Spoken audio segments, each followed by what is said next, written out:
Buenos días, un gusto que nos acompañe y que continúen con Canal 12. Saludamos a quienes siguen nuestra transmisión en Facebook y también a quienes están con nosotros a través del canal 181 del sistema Skype.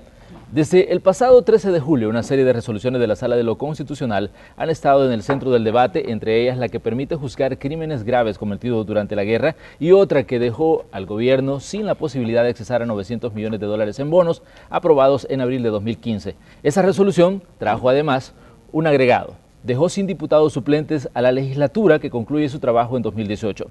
Algunos han calificado las resoluciones de atrevimiento, de errores y otros han dicho que abren la posibilidad de buscar nuevos acuerdos. Esta mañana vamos a analizar los nuevos elementos que se han sumado a este debate y para ello damos la bienvenida a la diputada Norma Guevara. Ella es, bueno, aparte de diputada del FMLN, es la jefa de fracción de este partido político en la Asamblea Legislativa. Diputado, un gusto saludarla. Muchas gracias, Manuel, por la invitación. Un saludo a todos los salvadoreños. Saludamos también al diputado Medardo González, quien además es el secretario general del partido FMLN. Un gusto que esté con nosotros. Buenos días, Manuel. Buenos días a todos y a todas.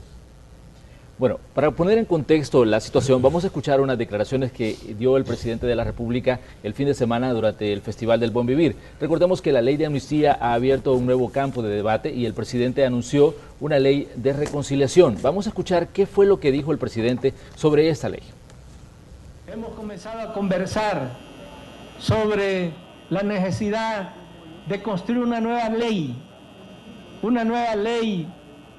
de reconciliación nacional, una nueva ley que se adecue a estos momentos y además a elaborar también como parte de esta ley una justicia transicional que permita que las familias conozcan la verdad, pero que además también se dé la oportunidad de que también se perdone.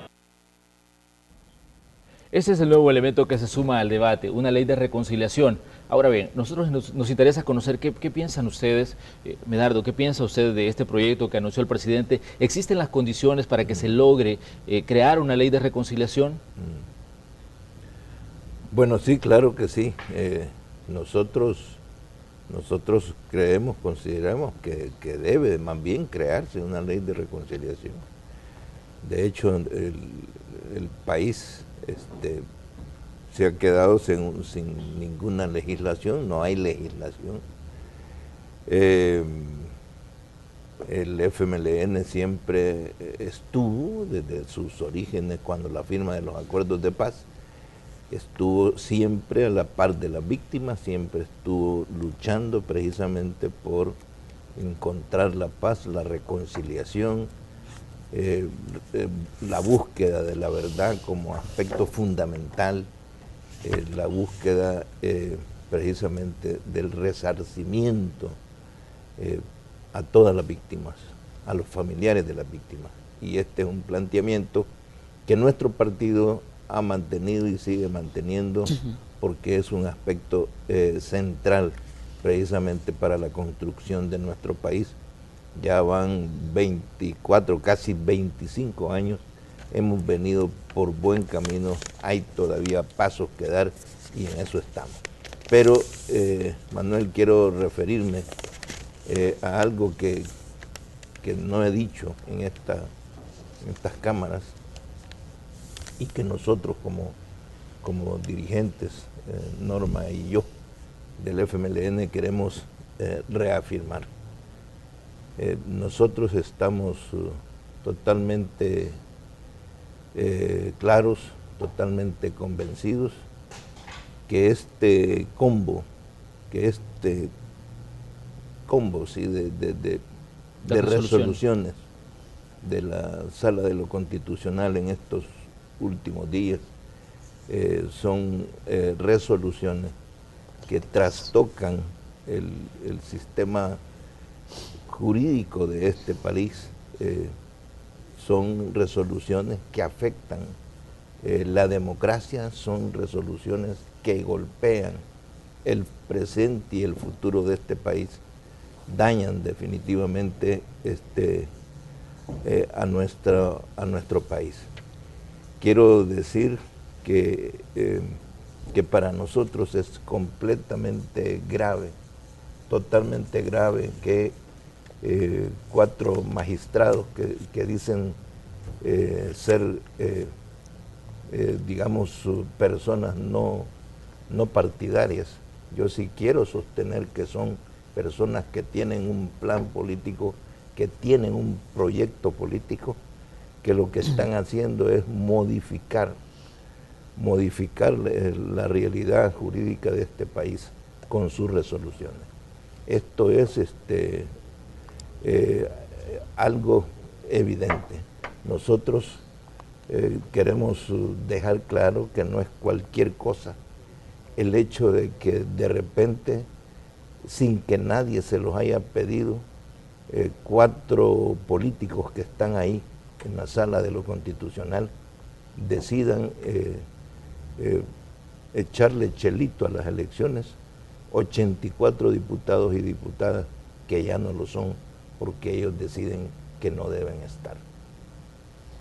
De tal manera pues que es una violentación a la Constitución de la República, es una violentación al orden jurídico y político de este país, lo que ha pasado. Esta es una consideración, esto es algo grave. Nosotros hemos dicho en días anteriores, Manuel, de que creemos que lo que ellos han hecho en realidad da para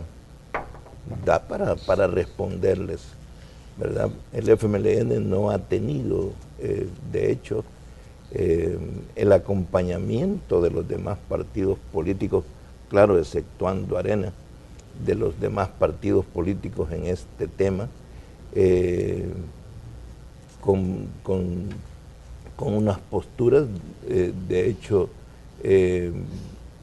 se sienten afectados por la resolución de la sala, sin embargo no quieren reaccionar. Nosotros decimos, compatriotas salvadoreños y salvadoreñas, podemos lamentarnos de esta situación en un futuro cercano, de no reaccionar ante magistrados que se abrogan derechos que nadie ni la Constitución se las ha dado. El jueves, la Comisión Política del FMLN publicaba un comunicado en el que hablaban de una agresión a la Asamblea Legislativa y calificaban las resoluciones de confrontativas e irresponsables.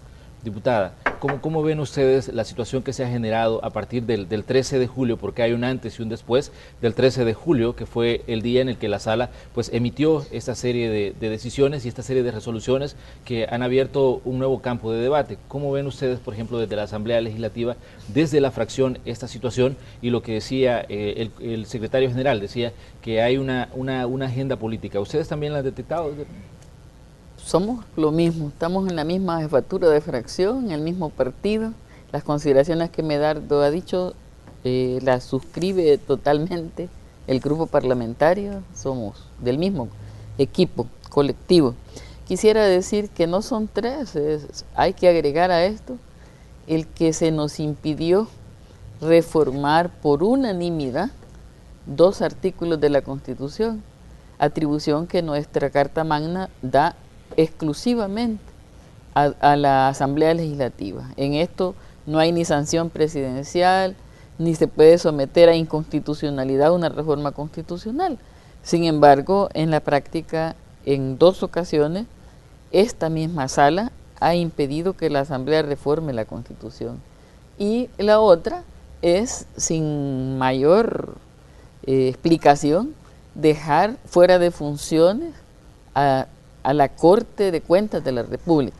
Entonces, si hacemos la cuenta, primero, vamos a decir, popularmente se entiende mejor, descabezan a la Corte de Cuentas, anulan una elección que se hizo con base a la Constitución, al Código Electoral, que fue su escrutinio final verificado por el Fiscal General de la República, donde nunca se preguntó ni al fiscal ni a la Asamblea cuestionamiento alguno sobre la existencia de los diputados y sus atribuciones, que están establecidas plenamente en el artículo 131 de nuestra Carta Magna. Entonces, esa resolución, luego impedir el desarrollo de una empresa pública, el desarrollo de la energía, mediante una medida cautelar impidiendo una decisión del órgano ejecutivo y que estaba en proceso antes de que sea consumada. Luego, sobre la ley de amnistía, pues ya nosotros en distintos momentos hemos expresado nuestra posición, y creo que no hay partido alguno ni parte del pueblo que nos elige a nosotros que no sea realmente el sector donde las víctimas estamos. Digo estamos porque somos víctimas. Aquí ninguno de nosotros en el FMLN ha dejado de tener esa condición. Hemos tenido desaparecidos, asesinados, hemos sido capturados, torturados. Entonces, que a nosotros no nos vengan a decir los victimarios cómo se sienten las víctimas o cómo ayudar a las víctimas. Que este gobierno del FMLN fue el primero en dar pasos, por ejemplo, pagar lo que se debía a los lisiados de guerra de ambos bandos, 18 millones de dólares que debía desde la época del presidente Cristiani.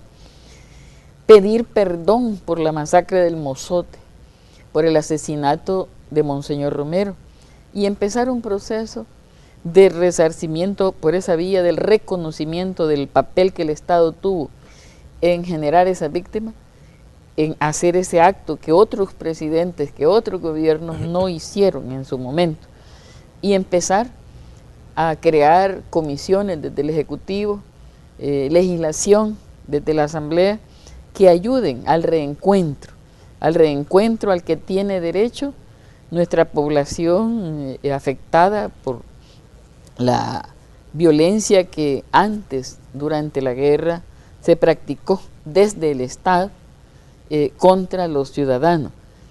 Y nosotros sí tenemos que ese laberinto dejado por la sala, tratar de comprenderlo y encontrar el camino que haga justicia real a las víctimas a través de la verdad, a través de la posibilidad de una reconciliación, del perdón, que es un derecho que solo tiene la víctima. Pero, Manuel, yo también quiero decir, en tu noticiero estabas señalando la crisis financiera, y esa crisis financiera la desató la Sala de lo Constitucional cuando impidió que el Estado, hace un año exactamente, hiciera uso de recursos que legal y legítimamente la Asamblea había otorgado. La historia va a juzgar a estos magistrados y vendrán abogados que no tengan temor de abordar jurídica y políticamente las actuaciones en contra del pueblo que se han cometido. Se privó de atender de manera adecuada la seguridad y los programas sociales, y no escucharon el clamor, ni siquiera el clamor de la Iglesia, que en muchas ocasiones su máximo jerarca hizo, pidiendo que se facilitara al Estado hacer uso de estos recursos a los que tenemos derecho. Estamos ante la presencia de una dictadura judicial que es peligrosa, por eso tenemos que reflexionar. Y este calificativo pues nos recuerda a quienes luchamos contra la dictadura para abrir la democracia, de que no es bueno pasar por alto los abusos que se han cometido contra el pueblo. Pero la sala ha sido acusada en diversas ocasiones también de ser un actor político. Pero ¿cuál podría ser entonces la agenda que se está siguiendo desde la Sala de lo Constitucional? Porque no vamos a decir la Corte Suprema de Justicia, sino la Sala de lo Constitucional. Vea, Manuel, nosotros estamos claros, estamos convencidos, no por lo que creemos, sino por lo que vemos, por la actuación de todas las sentencias emitidas por estos por estos abogados ahí en la Sala de lo Constitucional, desde que fueron elegidos, no de la manera como debió de haber sido, por cierto.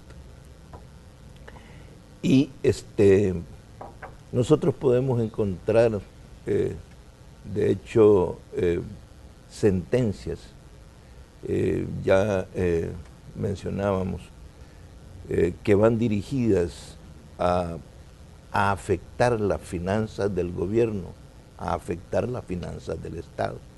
Lo más evidente y lo más grueso está aquí en esta sentencia, en la que se impidió la emisión de bonos por 900 millones de dólares, que todos se recordarán. El gobierno, el FMLN siempre dijo, bueno, estos fondos van a servir para seguridad y van a servir también para cubrir otros gastos. Eso fue hace un año. También hay otras resoluciones que fueron emitidas por ellos, que no recuerdo exactamente, Norma, pero son que tienen que ver, tributos, que tienen que ver con temas de impuestos, de tributos, que tienen que ver precisamente con cosas de procurar ingresos al fisco, ¿verdad? Buscando el principio de la progresividad, es decir, que paguen más los que tienen más y que paguen menos los que tienen menos. Esto ha sido golpeado sistemáticamente por parte de estos 4 abogados. Pero también, y yo creo que eso es importante, no es de ahora, la postura antipartido, antipolítica, por parte de estos 4 abogados, digamos, y en esto quiero decir con toda claridad, precisamente la Constitución de la República de El Salvador sostiene que los partidos políticos, los partidos políticos son precisamente actores centrales, fundamentales en el quehacer de la vida política del país. Ellos han tenido una postura antipartido, por cierto, acompañados por línea editorial de grandes medios de comunicación del país, que es un tema, podría decirse, de moda en muchos países en América Latina, sosteniendo esta postura antipartidos.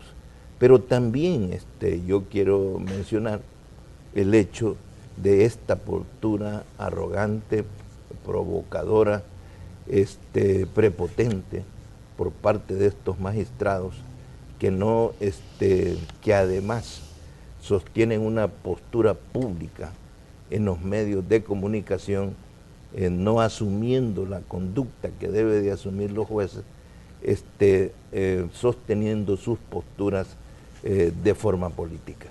Y yo quiero traer a cuenta, Manuel, que los salvadoreños debemos de recordarnos que las sentencias salieron a fecha 13 de julio, y precisamente el día martes 12 de julio, uno de los magistrados, el señor Rodolfo González, precisamente fue a hacer una exposición a un canal de televisión en el que exponía prácticamente la sentencia, y fue a hacer un alarde de prepotencia. De hecho, esa es la forma, pero el fondo de todo esto es que ahí hay un propósito político, Manuel, y por eso nosotros queremos compartir con los salvadoreños y salvadoreñas, ¿verdad?, que esto no es la actitud de jueces, no solo independientes, no es la actitud, digamos, de jueces apolíticos, sino es la actitud de personas que tienen una postura política en contra de los partidos políticos, en contra particularmente del actual gobierno. Y del actual gobierno. Esa es mi postura. ¿Consideran ustedes que está siendo un factor de desestabilización? Ya lo mencionaba Medardo. ¿Cómo lo ve usted, Norma? Bueno, en la práctica es el descabezamiento de instituciones que no son las primeras, porque empezaron con la misma Corte Suprema de Justicia, el presidente de la Corte Suprema de Justicia, en 3 ocasiones la Corte de Cuentas, el presidente del Consejo Nacional de la Judicatura, el presidente del Tribunal Supremo Electoral, 2 partidos políticos, otro magistrado del Tribunal Supremo Electoral, un fiscal general de la República.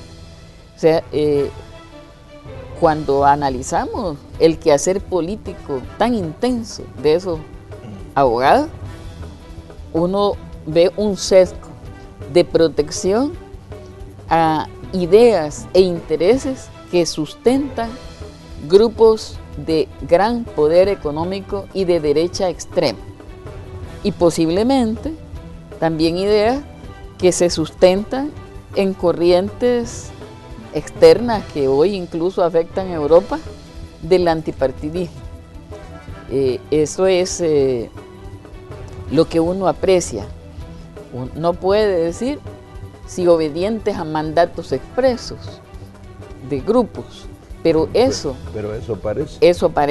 Eso parece porque son los mismos que objetan y descalifican la acción del gobierno en beneficio de las mayorías, hablando de derroche, de desorden, cuando son los causantes. El pueblo no debe olvidar que cuando el FMLN con el presidente Funes asumió la presidencia de la República, teníamos un crecimiento negativo de menos 3%. Teníamos un déficit fiscal casi del 4 y pico por ciento, del 6%. Habíamos perdido 70.000 empleos perdidos. Teníamos una deuda que de corto plazo que hubo que emitir prácticamente como 2.000 millones en deuda en los días antes de tomar posesión, y que heredábamos desde la época de Calderón Sol la enorme deuda de pensiones que obliga al Estado, por una ley que ellos hicieron sin los votos del Frente, a endeudarse anualmente en 400 o más millones de dólares para el pago puntual mes a mes de las pensiones. Entonces, pero ellos, que son los creadores de esto, tratan de borrar ese recuerdo del pueblo, y los efectos de esa crisis, unidos al favor que la Sala le ha hecho al retener tributos para proteger empresas, al retener deuda autorizada por la Asamblea, ahora sobre esa base tratan de presentarse como los salvadores, como los posibles salvadores, que además no sabemos, mientras no voten en la Asamblea, no sabemos si hay una real voluntad. Pero es un eje, podemos apreciar que es un eje entre la Sala y quienes piensan de este modo, que les duele haber perdido la presidencia de la República, les duele que desde la presidencia y el Ejecutivo se haga política en favor de la gente humilde, y ahora reaccionan. Eso es un manejo político de la justicia. Vamos a hacer una pausa comercial, pero recuerde que esta mañana aquí en la entrevista de Hechos AM estamos hablando con los diputados del partido FMLN sobre las resoluciones de la Sala de lo Constitucional. Ya volvemos. Gracias por continuar con nosotros. Esta mañana aquí en la entrevista de Hechos AM estamos conversando con los diputados Medardo González y Norma Guevara sobre las resoluciones emitidas el 13 de julio por la Sala de lo Constitucional. Hay un aspecto importante respecto a estas resoluciones, el tema de los suplentes. Vimos, por ejemplo, que los diputados del partido FMLN fueron a presentar un recurso en la Sala. También hubo una petición de parte de las diferentes fracciones políticas pidiendo una reconsideración de esta resolución que borraba o anulaba el papel de los suplentes, al menos en esta legislatura.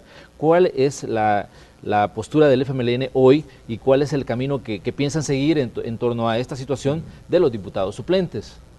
Bueno, el FMLN, dije ya al principio, en la primera intervención, pues considera esto un agravio, algo grave, esta sentencia en la que simplemente de un plumazo sacan a una elección popular, sacan a los diputados suplentes. Nosotros consideramos, el FMLN, de que esto es algo que no debe dejarse pasar simplemente porque 4 abogados sin tener ninguna, digamos, autoridad deciden echar al cesto de la basura una elección. Esta es una situación que debe de ser resuelta antes que termine el periodo. Nosotros así lo consideramos. Han sido violentados los derechos ciudadanos de todas estas personas, de los 84 diputados y diputadas, y tienen el derecho a luchar, tienen el derecho a exigir ser restituidos. Entonces, en ese sentido, por eso nosotros hicimos la propuesta y así fue vista por todas las jefaturas de los grupos parlamentarios, hacer este planteamiento a la Sala de lo Constitucional de que se les restituya. Al mismo tiempo, nosotros hicimos el planteamiento al resto de grupos parlamentarios en el sentido de que cada diputado suplente, diputado o diputada suplente presentara pues su recurso, su amparo. Pero en esta acción, como todos sabemos, el resto de diputados, me refiero a Arena, Gana, PCN, PDC, decidieron no hacerlo. Nosotros sí procedimos, los compañeros diputados y diputadas procedieron, y en ese sentido quiero agregar precisamente que nosotros consideramos de que debe de hacerse, y esperaría, y yo, digamos, esperaría que los diputados y diputadas suplentes de Arena, de Gana, PCN, PDC, pues den este paso político tan importante. La misma sala podrá decir, aquí ya las cosas aquí ya terminaron, no hay ningún recurso que pueda valer, pero bueno, yo quiero insistir, ellos han procedido violentando la ley de la República, por lo tanto, los diputados y diputadas y los partidos políticos debemos entender que existe el derecho político precisamente de encontrarle una salida a esta situación. Yo nada más conocí del planteamiento hecho por el presidente del Tribunal Supremo Electoral, precisamente desconociendo esta resolución en la que se subraya precisamente que es el tribunal el que le corresponde, digamos, revisar y proceder en toda esta temática de elecciones. Así que en el punto, y repito y subrayo, el FMLN va a continuar en esta lucha y en este proceso. Diputada, ¿qué piensa usted, por ejemplo, cuando un magistrado de la Sala de lo Constitucional expresa que los diputados propietarios deben trabajar, que para eso se les paga? Tiene razón, que debemos trabajar y trabajamos. Y yo creo que si nos pusiéramos tú a tú, le ganamos. Porque los diputados trabajamos toda la semana, no tenemos fin de semana. Y es un requerimiento de la función estar al lado del pueblo. Y en el caso particular de los del FMLN, estamos junto a nuestro pueblo, incluso haciendo cosas que tradicionalmente no son entendidas como función de diputado, pero que políticamente y humanamente son importantes. Esta semana, por ejemplo, se ha dicho que no hemos trabajado. Una cosa es que no hubo plenaria o no hubo comisiones y otra es no haber trabajado, porque la labor de un diputado es más amplia que simplemente apachar un botón en la plenaria. Cuando eso ocurre es el final de un proceso donde hemos estado con los sectores afectados o beneficiarios de una ley que se impulsa, cuando hemos estado en debate, cuando construimos analíticamente nuestros votos. Entonces yo quiero decirles, los diputados trabajamos y trabajamos todo, pero igualmente que ellos resolvieron esto con un suplente y con el voto en contra, en el caso del decreto 1000 de los 900 millones, con un voto en contra o no voto y un suplente. Quiere decir que 2 de 5, 2/3 no estaban, porque uno no firmó como abstención ni voto razonado y otro no estaba. Quiere decir que si entre 5 magistrados 2/3 no están para una decisión tan trascendental que es el ejercicio soberano del pueblo, aplastar una elección, violando el artículo 208, 131, 129, Código Electoral, Reglamento Interno y otras leyes, para violentar eso, lo hacen con 3 propietarios, un suplente y un ausente. Entonces quiere decir que entre 84 diputados tenemos la posibilidad de operarnos, parir, de tener que ir a un entierro. O sea, tenemos necesidades humanas, pero además no es eso, sino que la Constitución establece que el Pleno puede llamar a un suplente para sustituir a un propietario. En el artículo 208 dice que es el Tribunal Supremo Electoral la máxima autoridad en materia electoral y es el que dio las credenciales, inscribió las candidaturas y es más, no podíamos ser inscritos, ninguno de nosotros los propietarios, si no cumplían nuestros suplentes los mismos requisitos constitucionales y legales. Aquí se quiere presentar a los suplentes como el blanco de la sentencia, pero no es eso. Yo invito a que analicemos de otro modo. La víctima es el pueblo que votó.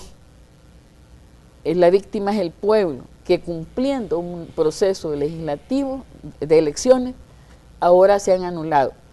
Yo les decía a los colegas en la Comisión Política, este no es un fraude de los militares del pasado, ni del Consejo Central de Elecciones, ni del Tribunal Supremo Electoral, ni fraude de un partido contra otro partido, es el fraude al pueblo hecho por esos 4 abogados, porque le han quitado las funciones a 84 diputados electos popularmente, cuando ellos son producto de elección por 13 diputados suplentes. Y luego cometen prevaricato. No soy abogada, pero entiendo que cometen prevaricato porque se protegen. Como ellos fueron electos con 13 diputados, dicen que todas las demás decisiones sí tienen valor, menos una. Y luego juzgan a una asamblea del 2012 al 2015, pero castigan a la del 2015, que nunca fue consultada ni al Tribunal Supremo Electoral ni a la Asamblea Legislativa, porque los marcos normativos de una elección y otra eran distintas, ni siquiera ese cuidado tuvieron.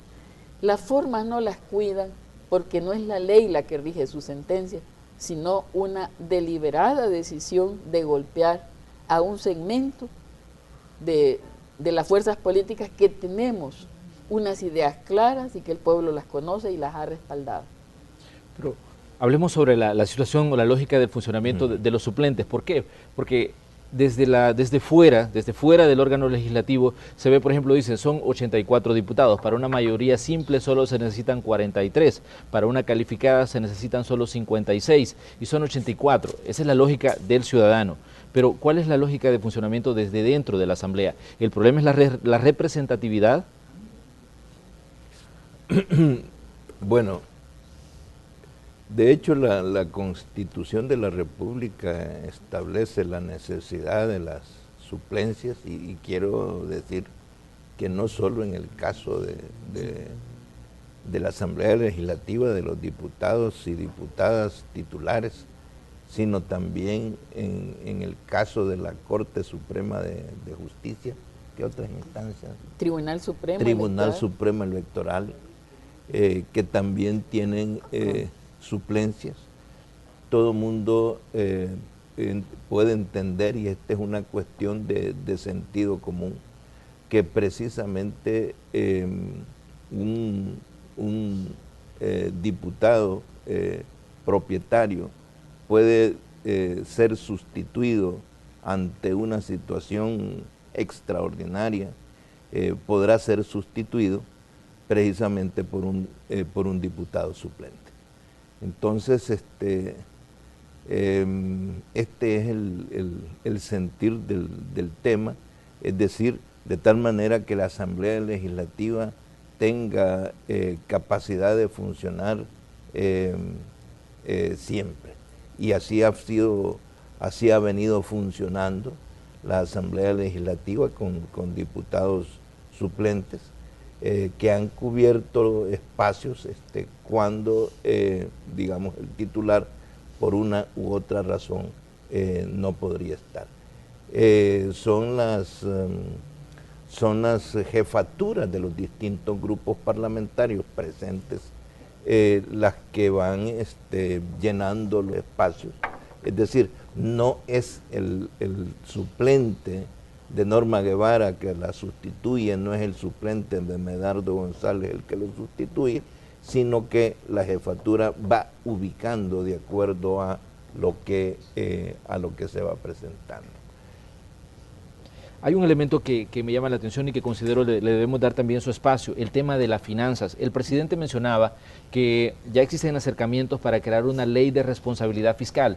Ya mencionábamos que a raíz de las resoluciones de la Sala de lo Constitucional el gobierno no va a poder accesar a 900 millones de dólares que estaban ahí retenidos a raíz de una aceptación de una demanda en junio de 2015.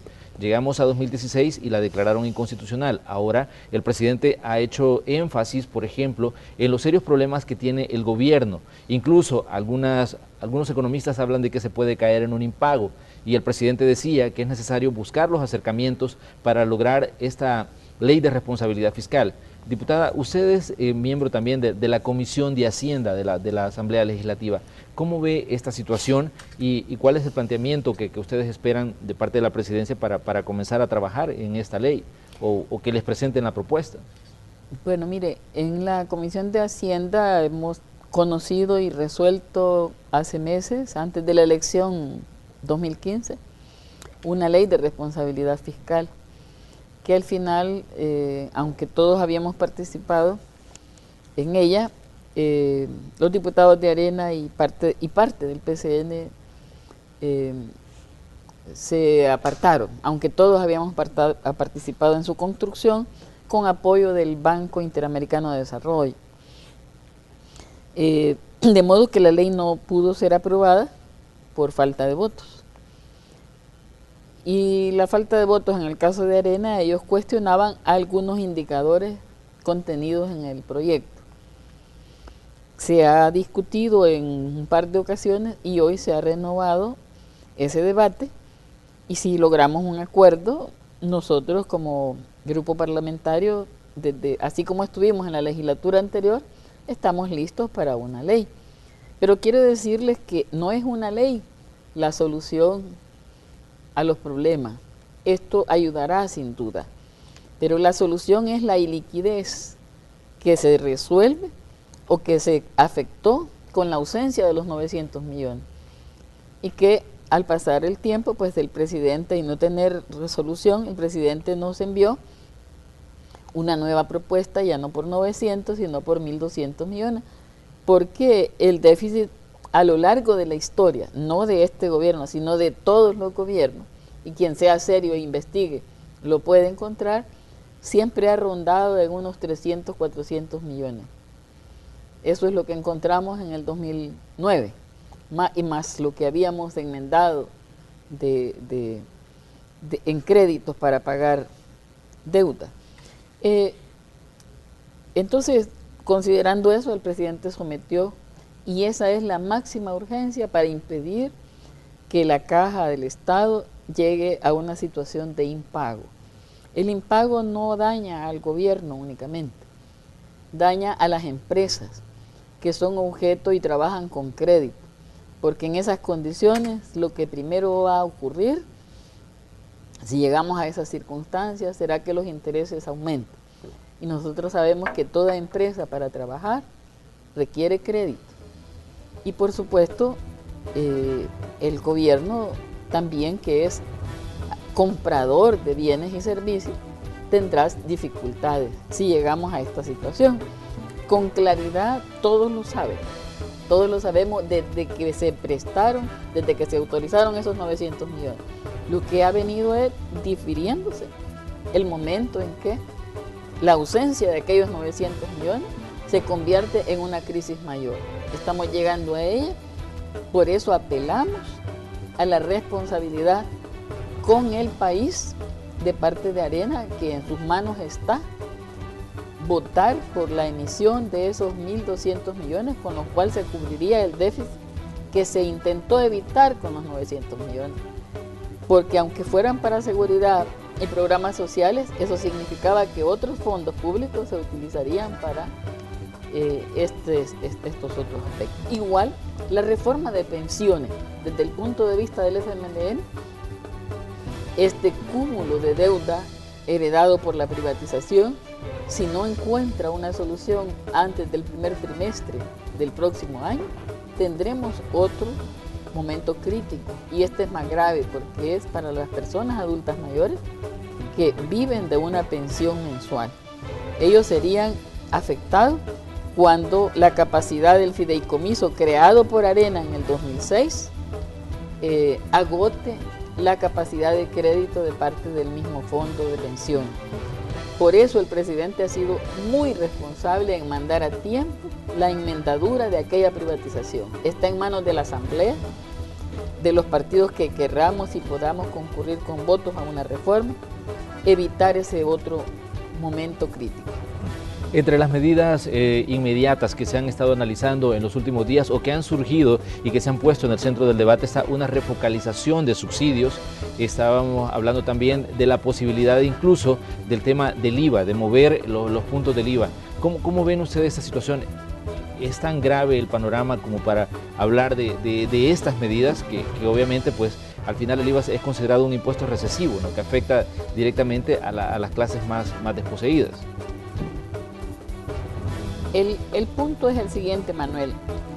La sala nos quitó el 1% que se debía cobrar a las empresas que por 3 años consecutivos declaran pérdida pero siguen funcionando, que es una manera de eludir. La sala nos quitó el impuesto de la telefonía. La sala nos quitó de nuevo, cuando corregimos el parámetro de este 1%, lo volvió a quitar. La sala quitó el FONAT, el tributo del FONAT, pero nos dejó la obligación que nosotros por ley creamos de compensar a las víctimas de los accidentes. O sea, te deja la obligación, pero te quita el ingreso. Y estos 900 millones. Entonces, la caja del Estado ha sido afectada por esas decisiones de la sala. Y es obvio que frente a todo eso, aunque Arena habla de aprobar 26 tributos, es falso. Lo que se han hecho es reformar tributos que ellos mismos en sus tiempos emitieron, con excepción de que el FMLN le quitó el impuesto sobre la renta a los trabajadores. Hoy no pagan hasta $508. Antes pagaban impuestos sobre la renta, ahora no pagan. Y aumentó lo que ellos tenían en 25, pasó a 30% para los grandes, a los que ganan o tengamos salarios más altos. Entonces, las medidas tomadas tienen a su base que estos gobiernos, el del FMLN, tanto 2009, 2014, tenemos inversiones sociales que en el pasado no se cubrieron. Y dentro de eso hemos mantenido los subsidios.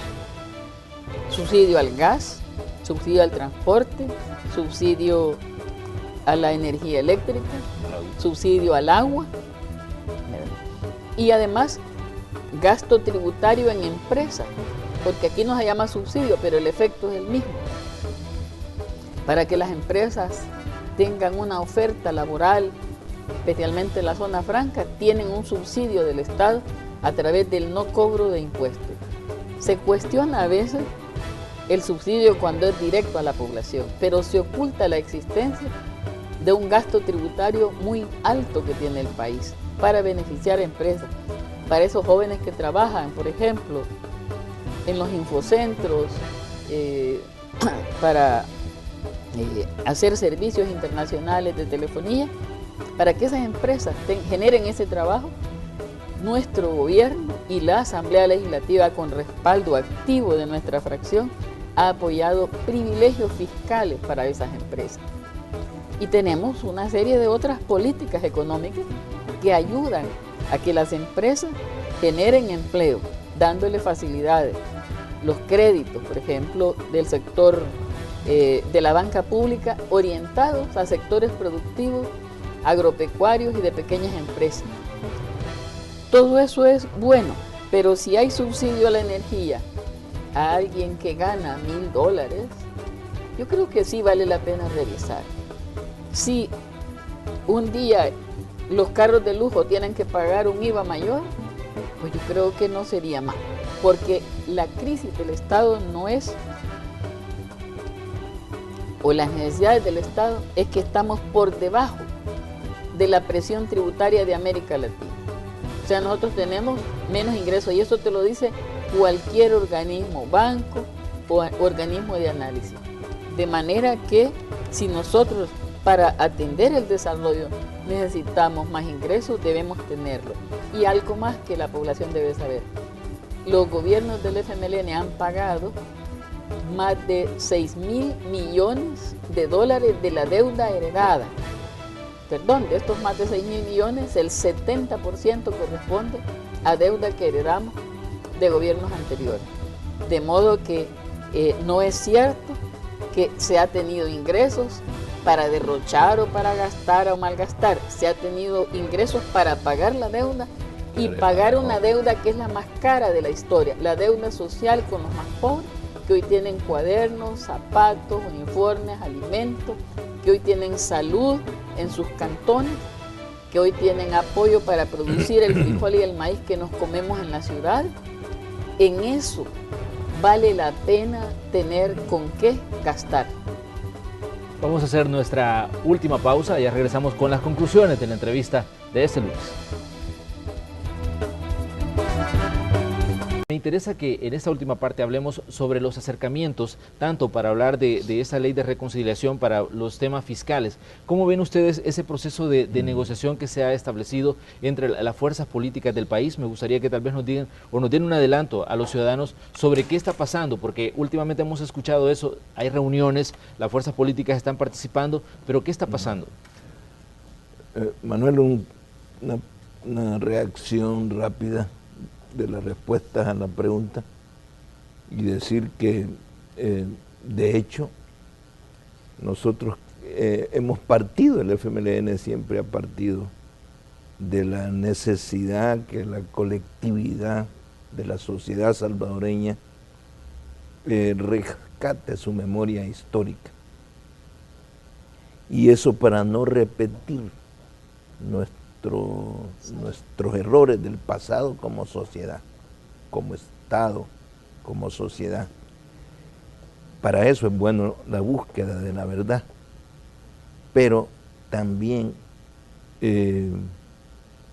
hacer lo que ha hecho precisamente, lo que han hecho estos señores, estos abogados, estos políticos, de lanzar las cosas como están, como ellos lo han hecho. Prácticamente es como regresarse al pasado, y eso no es lo correcto. Nosotros compartimos este tipo de respuesta como el que hubo aquí, en estos momentos. Bueno, Y con respecto a las cosas como vienen caminando, pues nosotros en la dirección del partido estamos viendo que las cosas van caminando de manera adecuada y positiva para el país, no solo para el gobierno y nuestro partido. En relación a la temática relativa precisamente a este tema de resarcir a los familiares de las víctimas, de resarcir a las víctimas de la búsqueda de la verdad, la necesidad de crear una ley de reconciliación nacional, que precisamente el presidente de la República anunciaba la reunión con los distintos partidos políticos y que él decía, vamos avanzando en este tema. De tal forma pues que informar al pueblo salvadoreño, ¿verdad?, que vamos a tener esta posibilidades de aprobar esta ley que sustituya precisamente a lo que es, porque ya la ley de amnistía no existe, por decirlo de esa manera, y lo que ha quedado es la ley de reconciliación nacional. Que también ha sido afectada. Entonces un enfoque nuevo precisamente es el que se está buscando. Y luego, luego comentarles a ustedes también que en relación al tema fiscal, pues vienen desarrollándose reuniones ya desde hace un par de meses, pero que en estas últimas semanas se ha profundizado estas reuniones entre el gobierno y el partido Arena particularmente. Se va por buen camino. Nosotros estamos haciendo todo precisamente de nuestra parte, conscientes de que tenemos que encontrar una salida que favorezca precisamente al pueblo salvadoreño. El punto es saber, y eso lo quiero subrayar, el tema no es el problema del gobierno, no es el problema del FMLN, es precisamente el avance del país. Es precisamente el bienestar de los salvadoreños, es el avance de nuestro país el que debemos de buscar nosotros en este tipo de acuerdos. Así que decirles, esperamos nosotros que los acuerdos con Arena puedan darse, los acuerdos con los demás partidos políticos puedan darse entre el gobierno, el FMLN, Arena y todos los partidos políticos. Diputada, tengo unos segunditos para que nos dé su conclusión. Bueno, decir que la exposición de los puntos de vista de cada partido y el conocimiento por el pueblo de ellos no niega algo que el mismo pueblo pide, que a pesar de las diferencias tengamos que entendernos para hacer cosas como lo señalaban los ciudadanos en favor de la gente. Y la mayor justicia con el pasado cruel que vivió nuestro pueblo es trabajar porque no se repita y porque la injusticia que originó la violencia vaya siendo atendida, y esto requiere inversión pública, trabajo de los ciudadanos, y en eso estamos empeñados en lo municipal, en la asamblea y desde el Ejecutivo. Ese es el mandato que nuestro secretario general, nuestra dirección de partido nos da a los funcionarios para trabajar por el pueblo. Así vamos al final de la entrevista de esta mañana, en este día lunes. Agradecemos a Medardo González y por supuesto también a la diputada Norma Guevara por habernos acompañado. Gracias por la invitación. Así cerramos este espacio de la entrevista. Le invitamos a que continúe con Canal 12 porque ya viene la segunda parte de Noticiero Hechos.